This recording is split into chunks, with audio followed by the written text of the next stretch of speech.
Welcome back, loved ones. It's your boy Seth Garu Baxter with the Seth Garu podcast on Megaspar Network, where we are creating 1 million leaders today for tomorrow. So some of you have followed my Black Excellence series, where we explored that not only in the 1% is there Black excellence, but in the 99%, there are other people of color that are doing incredible things. Today, we have one of those people. I'm extremely honored and pleased that my nieces and my sisters can look to a young lady like Angel Nicole and the Alive Network podcast. And Angel, please forgive me if I messed up some of that name, but she's one of the young ladies you should be watching. Because when we're talking about Black excellence, a big part of that is that Black women who are not only fearless, but they are treading ahead a new path for young Black women to follow. This is one of those women. I'm extremely happy with us, Angel Nicole. Angel, thank you so much for joining me today. Thank you, Seth. I'm super excited to be able to share this time with you. Well, I got to tell you, it's absolutely my pleasure. I am looking forward to Diamond, Deja, Satira, and all my nieces to be able to see such a beautiful example of Black excellence. I was about to say, don't forget nobody, because she gonna come. You know what? You know what? So see, then we'd be going on for 5 minutes, because then all the cousins, and you know how that goes. So I gotta say, Alexis, Sharice, Diamond, Deja, Katita, all my nieces, Robin. You know, and I got so many sisters, so all my sisters. So when you see this, you know, Angel, and thank you. The Angel is for you. Thank you so much again, sweetheart. Of course. So, Angel, tell us about your origin story before we go any further, if you don't mind. Yeah. So I grew up the outskirts of Motown, made my way down to Howard University, studied broadcast journalism, studied interactive journalism, really understood at an early age that I wanted to foster my skill set of connectivity. It's really storytelling, but at the root of it, in order to be a great storyteller, when you're communicating with others, you have to be able to connect with them for them to really share and be open and vulnerable with you. And so, yeah, like that was kind of like my beginning. Now I'm a mother of two. And the founder of the Alive Podcast Network, and just continuing the journey of helping others tell their story and connect with others through their voice. Now, the Alive Podcast Network, what is it about?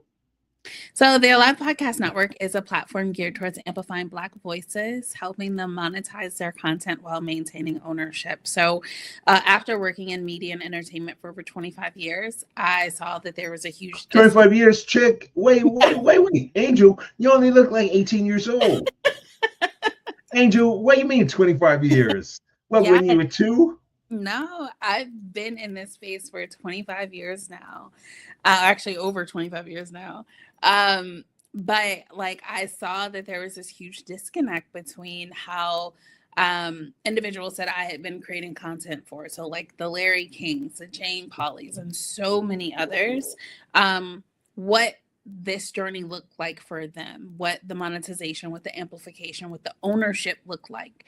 And then when I started creating content for Black celebrities and everyday people, it looked very different. And so I wanted to change that dynamic to ensure that the playing field was level, to help amplify our voice, help stimulate the Black creative economy, and ensure that we are maintaining ownership of our IP. Now, I don't know that a lot of Black creators understand when they're starting out the IP importance. Would you please go into that a little bit, Angel? Absolutely. So your IP, intellectual property, is like your genius. It's all of the things that are you. I think personality wise, people can't completely emulate you, but they can still your creative genius from the standpoint of like, how is a show structured? What is a show named? If you don't protect those things, like whether it's copywriting the name or trademarking the brand of the logo and whatever it is that you need to make sure that you are protected, then people can say, oh no, this was my original idea.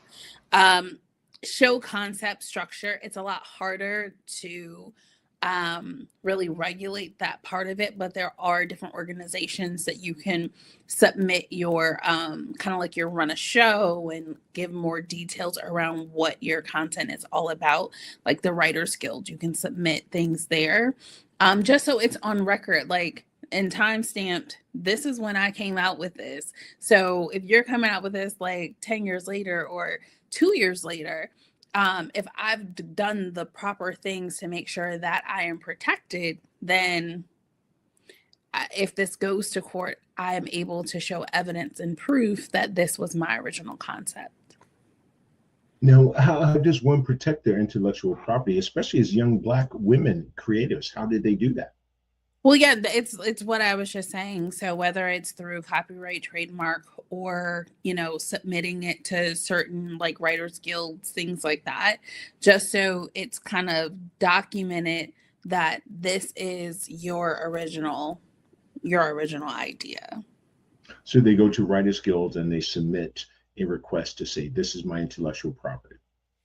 I mean, that's an option of something that you could potentially do. Like, I know people that's kind of like what they've done to kind of like protect their storyline. But sometimes it's as simple as like, once you hit publish and you've shown that you've designed it, you've gone live with it or whatever it is, that's also like another way. Sometimes people get into a pickle when they are pitching their show ideas. And they never actually launch it because sometimes we get stifled with our own imposter syndrome. And we don't think that, oh, it's possible, or that I'm good enough, or that I'm ready, or you think you have to have this major brand behind you. But in reality, you really just need to start. When you talk about imposter syndrome, can you remind us of what some of that is? I think some people forget sometimes how significant imposter syndrome impacts their pursuit of their dreams. Absolutely. So your imposter syndrome is those negative thoughts that consume your mind. And so for some of us, it makes you go stagnant, and others, they learn how to control them, right? And I think it's safe to say that we all have some level of imposter syndrome. But I think that, again, for some of us, we've dealt with it our whole lives, but we had coaching along the way. So that's why it's important to have mentors. It's important that you have people surrounding you who know how to speak life into you. And so you're not left to try to like cope with these things independently, because if you have the negative thoughts and then you're trying to combat the negative thoughts by yourself, sometimes you can be like, well, who am I to think this? Or who am I to think that I can do this? Or who am I to think that somebody's going to listen to what I have to say? But when you have that voice of reason, that voice of balance to come in and say, no, like, you're that girl or you're that dude, like, people need to hear you. People need to see you. When you have those levels of encouragement that is constantly being poured into you, then there's this level of richness that you're like, okay, so-and-so's rocking with me. They're standing by my side. I can do this. And so once you step out there the first time and you see people respond well, and sometimes people may not respond. And so that's another trigger for people, because they're like, see, I did it and I didn't get the response that I wanted. But you have to stay at it. It's nothing's ever necessarily overnight. Overnight sensations that a lot of people see really are not overnight sensations. They've been tweaking whatever it is that their craft is, but they've been doing it in the dark. And now that they're in the light, because more and more people have connected with what it is that they have positioned themselves as their purpose or their truth, or connecting with society around, now people, like, they see them and they're like, oh, this is what I want to do too.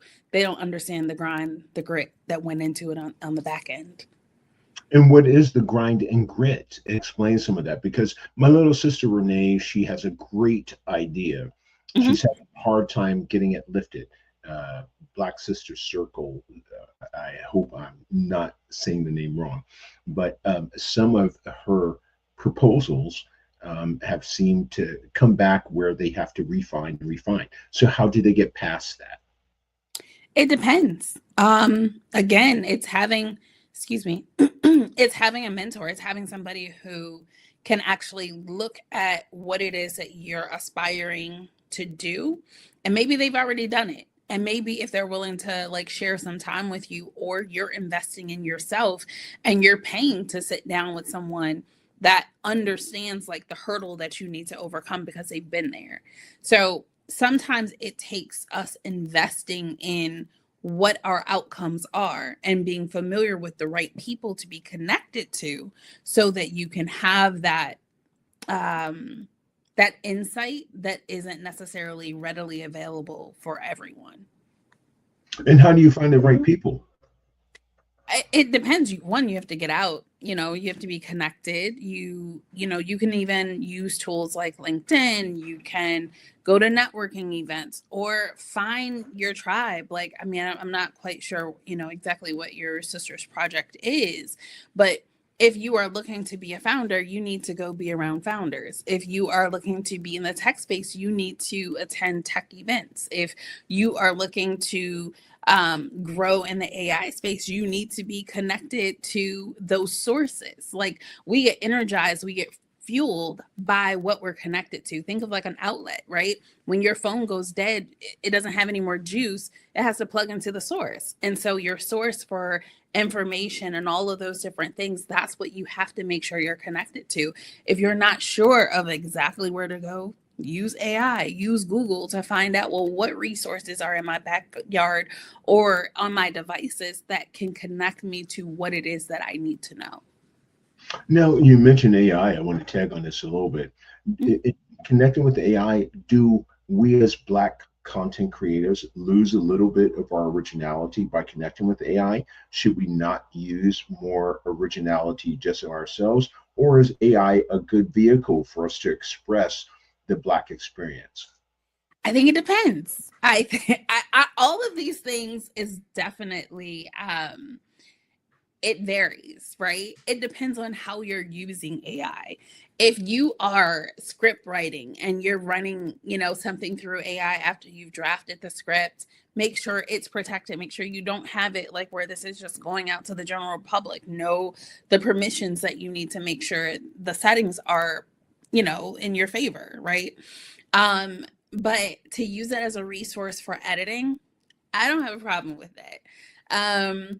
To use it as a resource to promote who you are, because you have to remember, these are like, it's a learning device. So the more you're talking about yourself in the platform, or someone else is talking about you in the platform, when other people are searching for certain things or they're talking about certain things, you're more inclined to come up. So again, it depends on how you're looking at these tools. I think the deficit that typically happens in the Black community is, one, we're last to the party, and two, we're last to the party because we're afraid, because we don't always completely understand. And so to me, that's an education gap where we have to get kind of like out of our own way and not be so fearful of technology, of advancements, where once it becomes mainstream, then we want to jump on the bandwagon and we want to be a part of it. But it's 3 years down the line and we late to the party. Angel, you know what? You said something very dramatically pause-worthy. Why are we late to the party? We as a people, why are we late to the party? Because that's just where we've always been. 9 times out of 10, we're not used to being invited to the party. Yo, Jake. Oh my goodness, that I didn't expect this pause minute. So I really have loved this quote from Shirley Chisholm, where she says, if they don't invite you for a chair at the table, and I know I'm messing it up a little bit, but at the gist of it, they don't invite your chair to the table, bring your chair to the table. Mhm. Is that what we're talking about? Pretty much. Pretty much. Like, I mean, think about how many developers and AI from the very beginning look like us. How many, even the data sets and the information, we have to be involved in these narratives as they're being crafted, or we're left out of the equation. And then we're mad when we're left out of the equation and we see that they're not reflective of us, right? So there has to be a level of where we have to do our part. And so I commend the amazing brands and Black founders who are creating space in the AI ecosystem where they are ingesting it with information around the Black diaspora and individuals and health and all of those different things, because it matters. Because if somebody is going to one of these portals or platforms and they're looking for information and data around Black individuals or how we do things culturally, and the algorithm is incorrect, or it's created by individuals who don't look like us, where they don't really know, but they're ingesting their own thoughts and opinions of how we operate, that's how misinformation gets passed along and calculated. And so it's our responsibility to show up. And to your point, like, yeah, we might need to bring our own chair, but at this point, it's not even bringing our own chair. It's build our own ecosystem. It's building our own infrastructure where it is inclusive, which is what, like, I think it's like Black Chat GPT is. Like, we can, make sure we're ingested into the mainstream ones, but how do we also create and build where we are represented? Oh my goodness, my chick, you have brought up like 8 million questions that have been so incredible. So, in building our own infrastructure, Mhm. is that establishing a Black-owned network? But uh, in asking that question, you meant, I'm sorry, you said inclusivity. Is Mhm. that, like, for me, in my show, Seth Guru podcast, my thing has been an emphasis on Black creatorship, Black entrepreneurship, Black excellence. But I've felt that we have had to include other ethnicities and so forth to show that we are a part of the diaspora, like you said, Mhm. in intelligentsia. So, what's when you're talking about that? Is that saying let's build our own Black network, or is that saying let's say in our podcast let's include the whole thing with a focus on we as Black creators? What is that? So, I mean, I can speak for the Live Podcast Network. Our network is geared towards amplifying Black voices. The people who we decide to speak to is very inclusive.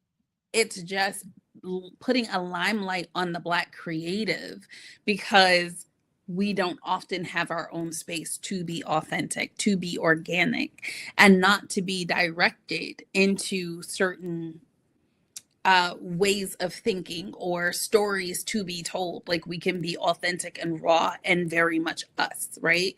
And so I think that it's imperative to have both. Like, I grew up, like I said, on the outskirts of Detroit. So I did not grow up in the inner city. So the bulk of my friends are all different nationalities. So I'm not gonna sit here and say, like, oh, everything has to be like separated where Black people have to have all their own things. No. But if there is a deficit where we are not seeing reflections of our stories in mainstream media, then yes, we do need to create our own space where we can tell those stories. And even in mainstream media, I've worked at a lot of different networks and other mainstream media entities. And I've sat in the newsroom, I've sat in the production meetings, and I hear how stories are queued up, and the ones that make it to the news, the ones that make it to television versus the ones that don't. And so when there is this kind of eagle eye deciphering this is what we will tell versus what we won't tell. That's why it's important to have a ecosystem that tells the stories that matter most to the community, that reflects us. Now, tell me, give us an example of, or a couple of examples of the stories that most reflect us that we need to be discussing. And then I'd like you to lean into Black content creators that are in that space that we can tune into, aside Mhm. from yourself, where we can express those Yeah. views and so forth. So, first thing is, Yeah, I got you. go ahead. So I would say there's a lot of different sectors of this. Black men in trauma. That's a whole conversation that needs to be told and shared, uh, and how they cope, but from a very vulnerable and honest perspective that doesn't have this layer of somebody who is not Black trying to say, well, this is how you should tell the story, right?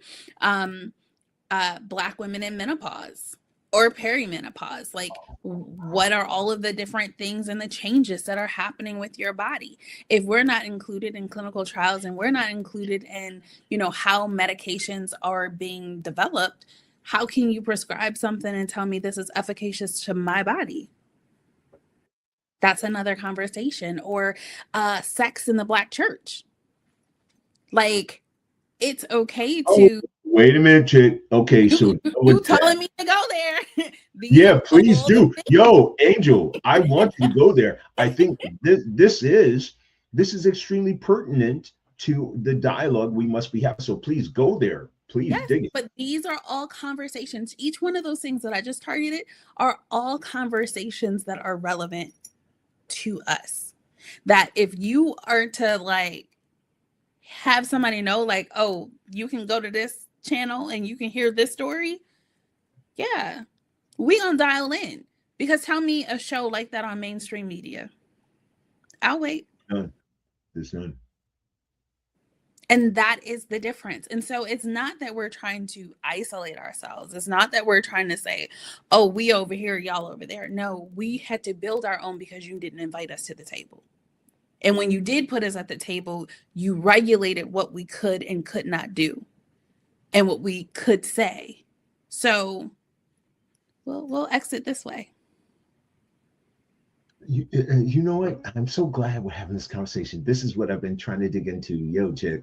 So, okay, man. So I got to go back because I have three questions that are already pertinent. So, in part of my journey in my podcast show itself has been, I think Black women have been a little more expressive vocally in seeking therapy. Mm. Black men, we have not been as vocal until later. Mm-hmm. Now, the last 2 years, I think maybe that's a good parameter where I've heard prominent male figures that were Black talking about therapy has been good for me and so forth. And this has been a thing. So I've tried to emphasize in my podcast that therapy is a good thing. Now, in pursuing that direction, we still have the stumbling block of how to get our people to say therapy is useful. What's the stumbling block? We're always last to the party. Mm. It's whatever side you want to look at it. Therapy. When I was in elementary school, I had friends in therapy. And like I said, I did not grow up in a neighborhood with people who look like me primarily, right? So I grew up with the notion that like this is what people do, right? So as I got older and I would have those conversations, again, it's a miseducation where people would say, oh, this is another thing for them to like keep records of like where you're failing or what's wrong or whatever. And, no, we're not going into that. That's another system to keep us down or to say there's something wrong with us. So, yeah, it was a no, I don't want to do that. And you know what? I think, you know what, when I really thought back about it, because when I even pursued therapy myself, I think we did have an apprehension to think therapy is a good thing, because we said, here's one more thing they can categorize, that here's one more thing that's wrong with Black people. Yep. Is that what we're saying? Absolutely. And Absolutely. so that's what became part of our apprehension to seek therapy, because it became one of those things where they were saying, okay, here's one more thing we can. So even though integration and freedom of the slaves was a good thing and all that, so our apprehension to therapy was, here's one more area where they can say, here's what's wrong with Black people. So that became a part of our defense. Yeah. Or oh my goodness, Angel, is so true. Now, why did Black women become more amiable to that and more flexible to seeking therapy than Black men? I'm not sure. I think we just made I think it depends on what the Black woman has gone through. I think a lot of times, like if you've had a very traumatic experience and you have the opportunity to seek some type of counseling or therapy and it works, we're more inclined to share that with other women. We're more inclined to share that with others.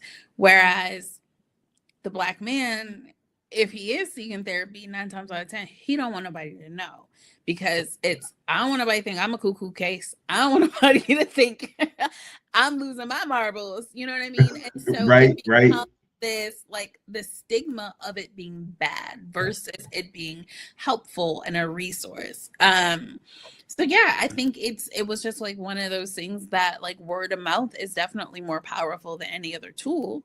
And so the people who really were able to experience it, maybe it was the women who could afford it.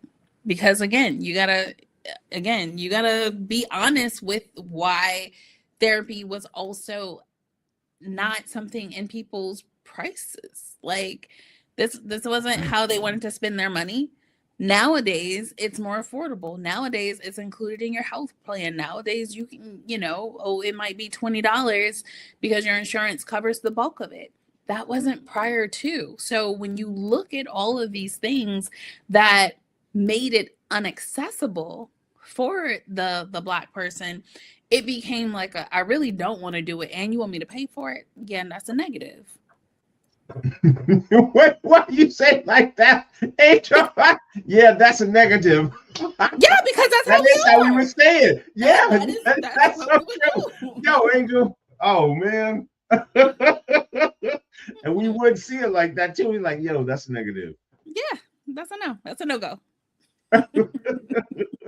So, I think the other thing is, one of the things I discovered, I have been the blessed recipient of Black male support. I have my core group of brothers that are Black, and it's like five of us. Mhm. We've known each other 30 years, and we've been a part of continuing to support each other, raising our children, being husbands, fathers, etc.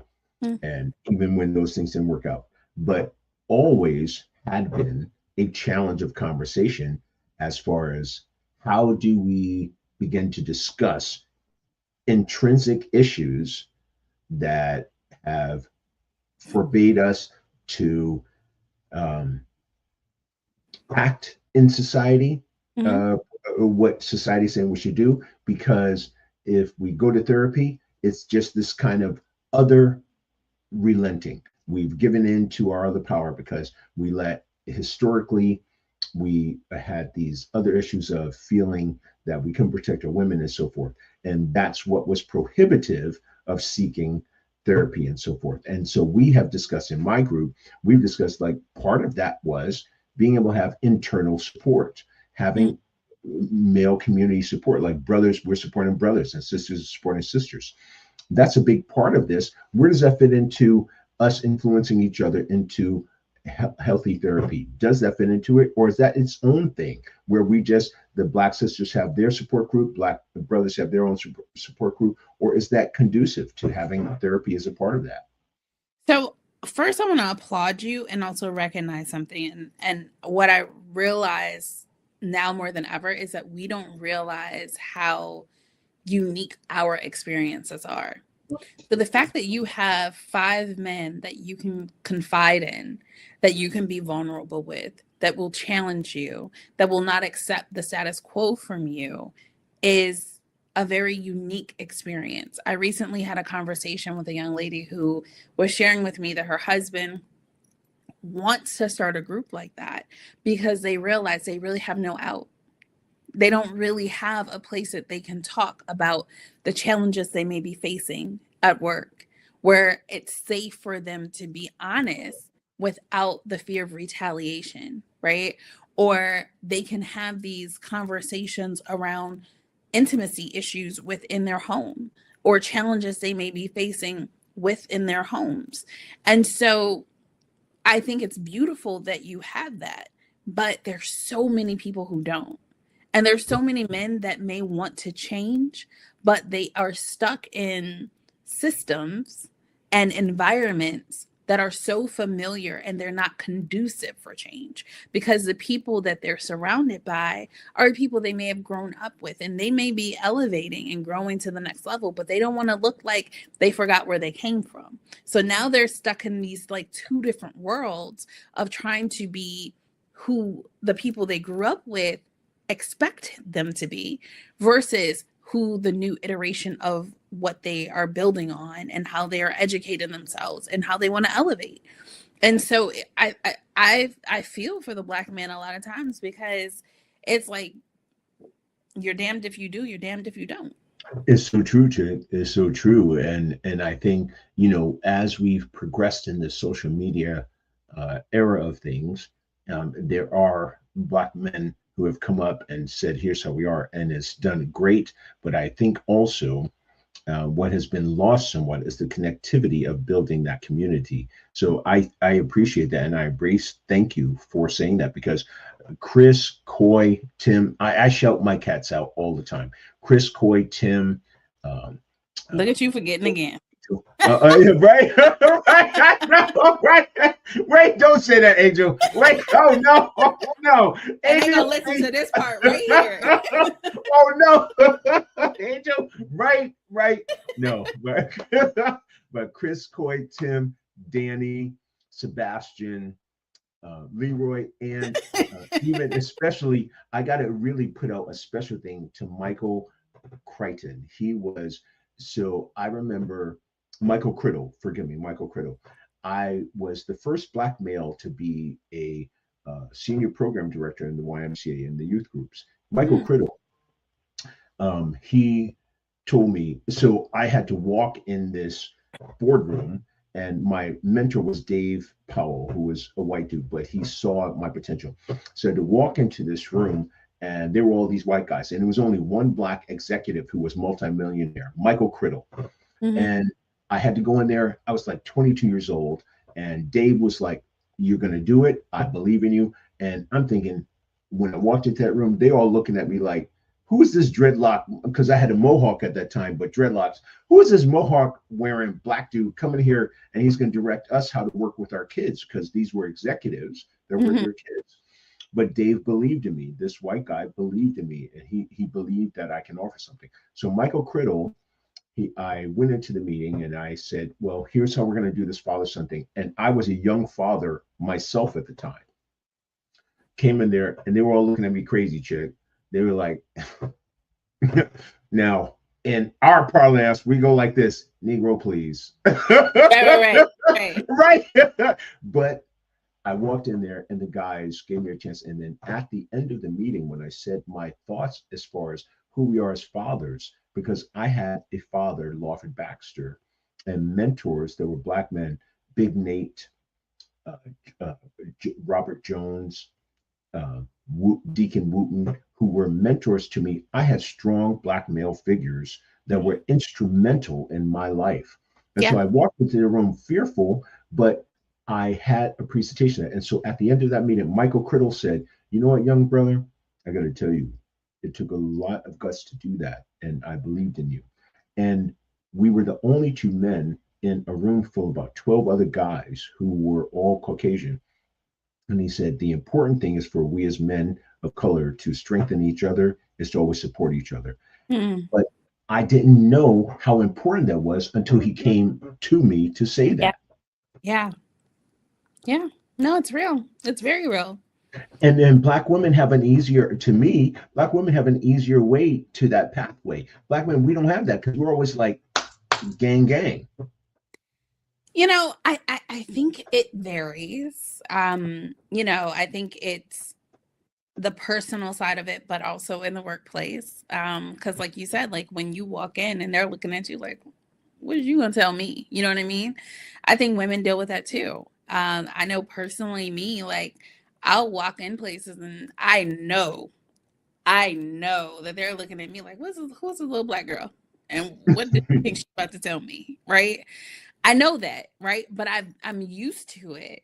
And sometimes I'll even lead with it and they'll bust out laughing like, yeah, you're right. You know what I mean? But it's how you show up in those moments and the fact that you didn't back down, the fact that you still gave your presentation. Like that's what matters. That's what speaks volumes. And so I don't think it's any easier for women. I think maybe the navigating, I don't know. I don't really know You how. don't think, well, wait, Angel. So you don't think black women have an easier relationship where they kind of, to me, black women have this spiritual synchronicity where they're like, yo, chick, I got you. Black men, I think we kind of feel this immediate defense thing where black women tend to have an immediate connectivity. Am I wrong? Yeah, you're wrong. Like, and You're a dick and chick. Tell me. no, and I say that because it depends on the environment, right? Like, and and this is no shade, but like I have some situations where I can walk into a room and people automatically think that I think I'm better than them. And I don't. I genuinely don't. And so if I say something to you, it can instantly be misconstrued because of how I come off to you, right? If it's an environment where like, yeah, no, women, especially black women, there's levels to black women. So you already Wait, know. okay. Don't be doing it, Angel, because we be getting a whole other I'm being honest. Like, Angel. you can't say And I got a lot of sisters, so I do know. you do. Like, you can't say everything to everybody, and everybody is not everybody's cup of tea. So I'm again, like, as you grow, like there are some people I've had to leave behind. There's some people that like I've just had to sever the relationship, and unfortunately some of them may not even know why, because sometimes it just has to be that cold hard of a stop. And then in other situations you can grow with them, right? Because they're open to it. And sometimes, and I think this may be true for both men and women, you throw a couple testers out to see how they respond to certain things. And if they aren't responding in a way that you feel like they are in a growth phase, then you kind of realize like, I can't save everybody, but I have to stay on my path and I have to keep doing what I know is necessary for my growth. And actually, that's actually very well put. Very well put. So tell me, on the Alive Network, you address a number of these topics. Yeah, like we have a wonderful new show called The Lover Society, which talks about intimacy in the Black community, like, and not just in Black community, like intimacy as a whole, but it's a Black woman sex therapist who talks about like, what do you do when you're no longer have the desire to have sex, or sex has just stopped in your household, but you don't want to leave your mate, but you still want that level of intimacy. So, and again, sex and being Christian, like, what does that mean? And Yo, Angel, we be kind of funny style about that. very much so, very much so. But it's unique to us. Like if some person who did not look like us came to tell us how we deal with that, like we're gonna be like, they're gonna get a whole side eye. You know what I mean? Right. So, Angel, why you say that? It's true. Right, Angel? It's true. I know, so, right? There's certain why did that things come about? Why did that come about? Because we know you don't know. You don't know. You know what I mean? And so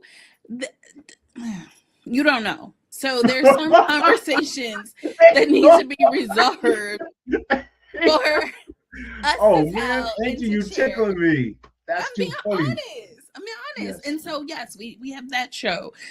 We have money shows. We have what was the other thing that I talked about? Like just like very enriching content. Like on our television side, like Lover Society is there. We have business shows. So Minding My Damn Business is all around like what are the issues. Wait. That's So the name minding of my it. damn business. So what's minding my damn business about? It's about business. It's about all of the strategies. How do you stay focused on what is the main thing? She has this aid methodology that she helps people with, like not just from her own, because she wants to talk about it, but from her own walk. Like she went from being a lieutenant in the fire department in Baltimore to running a multi-million-dollar senior living organization. So What's her like name? Angel, forgive me, I didn't hear her name. What's her her name, name please? is Bianca Wise. Okay. Please connect me with her. I would love to talk to her. Yeah. So like I mean we have amazing men and women like that who they want to be a resource, they want to be a guide, and they're not trying to gatekeep. And so I think a lot of times and when you are looking to advance, there are people who are like, oh well, no, I'm not telling you that, or no, like our hosts really want to share information, and some of them, they have businesses. So outside of you listening to their show, if you need a deeper dive, if you need more assistance, you can hire them to help you through whatever it is that you're trying to build, or whatever the issue is that you may be faced with. So yeah, it's a beautiful thing. Like, and then even just like news and information and positive stories, or how do you overcome trauma? Like there's another show, Healing Through Conversations. Like it's all of the different things that we may not always want to deal with, but sometimes you just want to listen and learn from how other people made it through. And then my show that just went live is called Alive and Well. This show is all around the wellness part of making it to the top. A lot of times we hear the journey of like, oh, I did this and these are the steps I took to be successful. But what was that mind, body, and spirit routine that you had to go through? Where did you potentially suffer? Where did you think that you weren't going to make it? And what did that look like? And how did you make it to the other side of all of those, potential issues that could have like really been a blockage? This is incredible. I'm hoping, I really would like to connect you with Angela Lewis because she's of a very similar vibe. Now, tell me, when you had to overcome a number of different hurdles, was spirituality a big part of that? Because faith, to me, and I miss sometimes in some of my interviews to include this, but to me, faith is a big part of that, Mm-hmm. whatever that faith might be. Now, in particular, to me, is Jesus. But I respect that other people have different faiths. For you, of overcoming those hurdles in your own entrepreneurship journey, what was faith a part of that? Was faith a part of that? Absolutely. First off, my name is Angel. So, I mean, Wait, you know what? Yo, chick, my bad. Angel, you know what? I should have thought about that. But you know what? Angel, you know what? Nowadays they have the crystals and all that kind of stuff too. So I wanted to yeah, be it's respectful good of and that. bad angels. But Okay. that's good. Yeah, yeah. Go ahead. No, That's but great. like I do take my name very seriously, and I do look at myself as God's messenger and helping his people like tell their stories, right? That's what Angel is all about, right? And so faith is definitely a key part of my journey. It is everything, like when you don't know where that next step is and you're just like got your foot out there reaching and you're just praying that it's going to land on solid ground, right?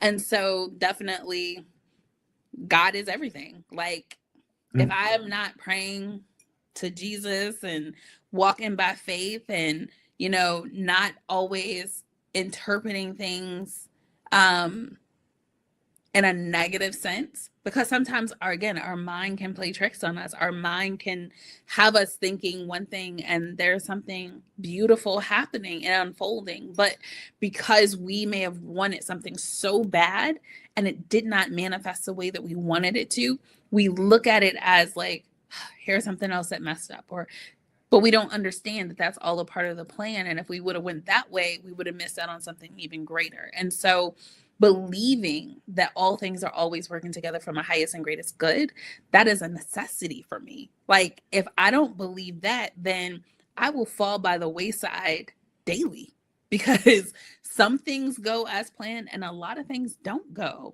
as planned. And so it's having the discernment and the ability to be in step, like locked in key. Like if you don't tell me to go, I'm not going.